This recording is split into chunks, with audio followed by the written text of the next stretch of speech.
প্রিয় দর্শক, বাংলাদেশে এখন সবচেয়ে গুরুত্বপূর্ণ আলোচনার যে বিষয়টা সেটা হচ্ছে পিআর পদ্ধতি। সামনে জাতীয় নির্বাচন, সেই নির্বাচনটা কি পিআর পদ্ধতিতে হবে নাকি আগের যেই পদ্ধতি চালু আছে বাংলাদেশের সংবিধান অনুযায়ী সেই পদ্ধতিতে হবে?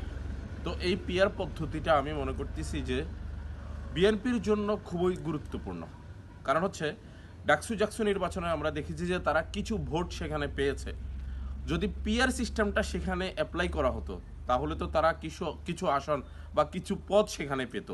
জাতীয় নির্বাচনেও যদি এরকম কিছু ঘটে, আল্লাহ চাইলে তো সব কিছু ঘটাইতে পারেন, তাই না? আল্লাহ যদি মানুষের মনকে উল্টা করে দেন, বুঝেন নাই?